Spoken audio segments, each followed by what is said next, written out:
Reed, Garland ISD employee. Welcome to the remote conferencing training for office staff.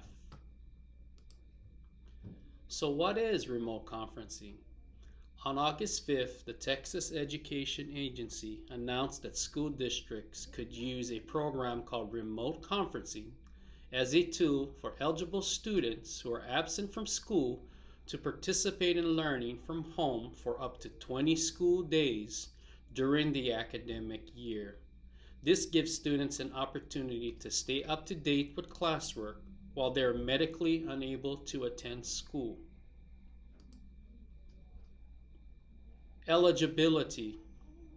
Both SPED and general education students are eligible if they meet one of the following three conditions: a temporary medical condition that is documented by a U.S. physician for confinement, an official diagnosis of a communicable condition, and third, a close COVID-19 contact. We will probably see most of the requests come from the close COVID-19 contact.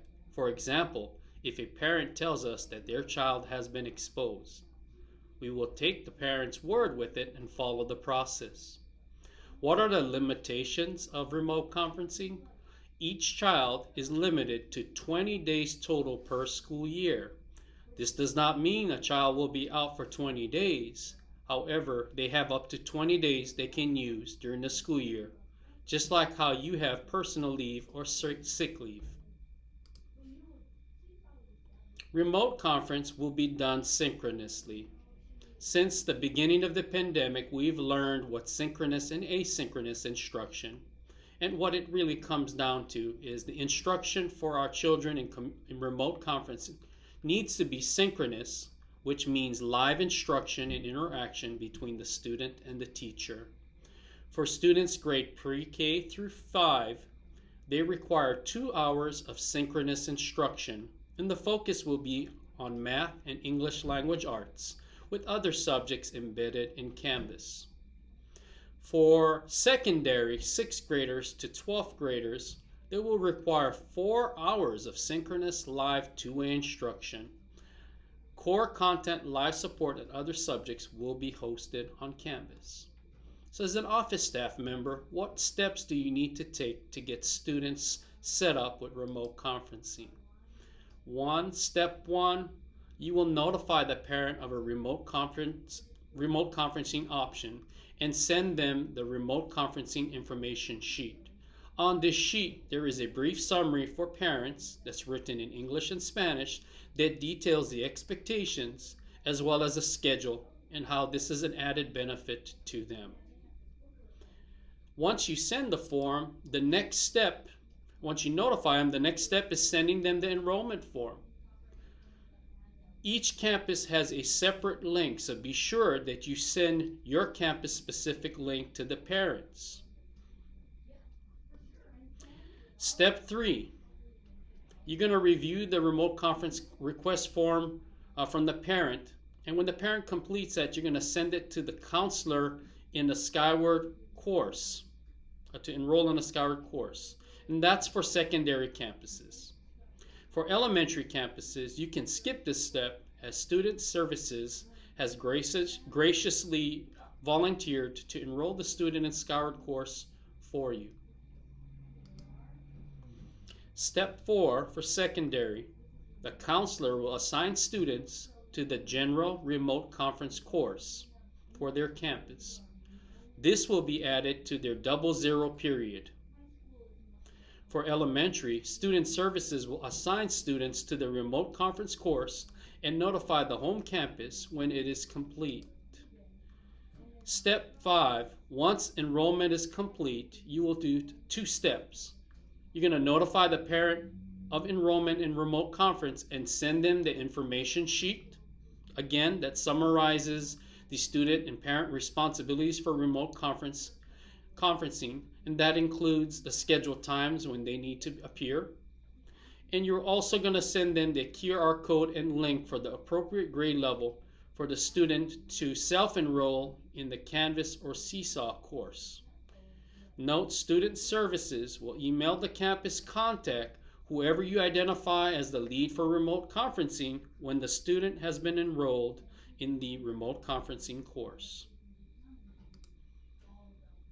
Will meals be provided? At this time, student nutrition will not be providing meals due to the possibility of transmission of illness. As I mentioned before, there's a specific schedule that students will have to follow while participating in remote conferencing.